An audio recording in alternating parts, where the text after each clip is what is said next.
You are listening to Season 2 of The Diary of a Wannabe Writer, the short and often daily podcast in which I chronicle my life and attempt to be a writer by writing daily. Sometimes.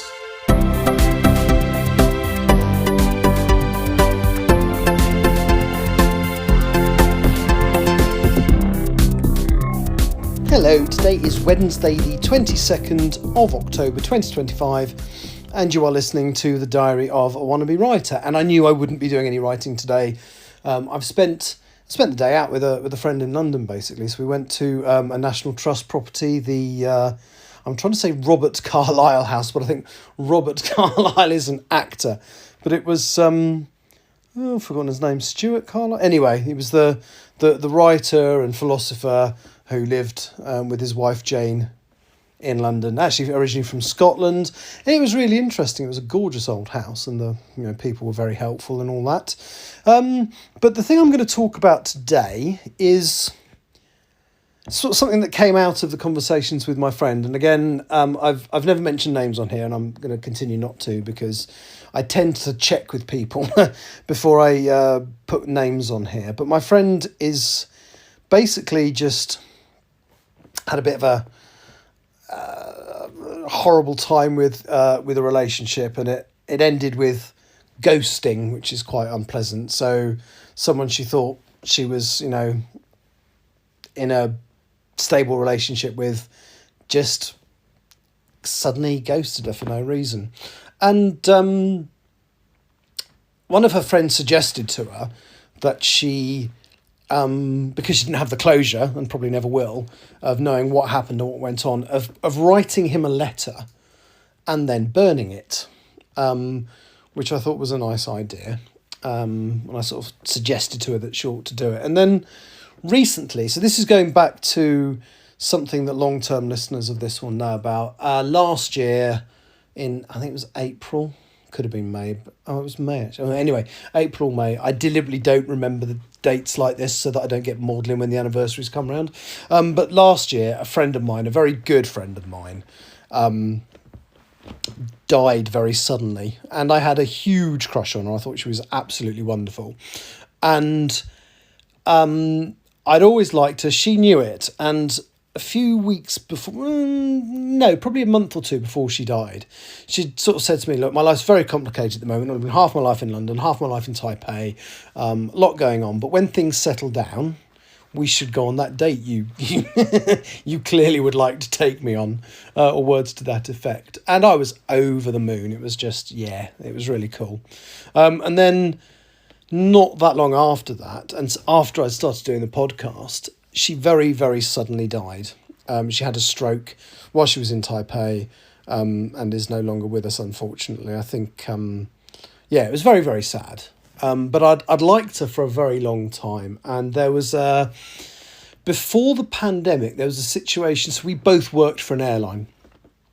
And there was a situation where we weren't working on the same flight together, but we were going to be in Shanghai at the same time. And I'd had a couple of trips to Shanghai with her before, and they were just lovely. Because I just got on with her so well, and we used to go out and drinks and have food. It was just lovely.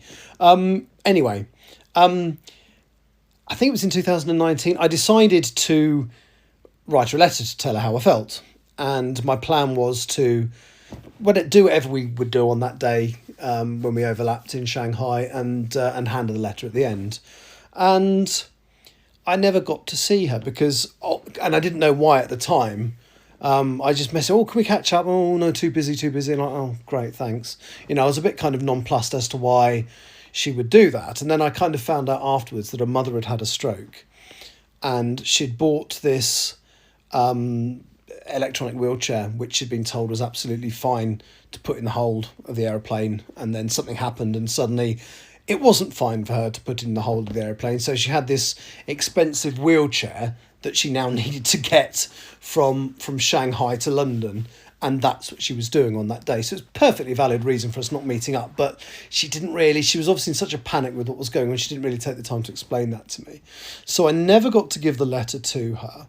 And then I didn't really see her. And then the pandemic happened.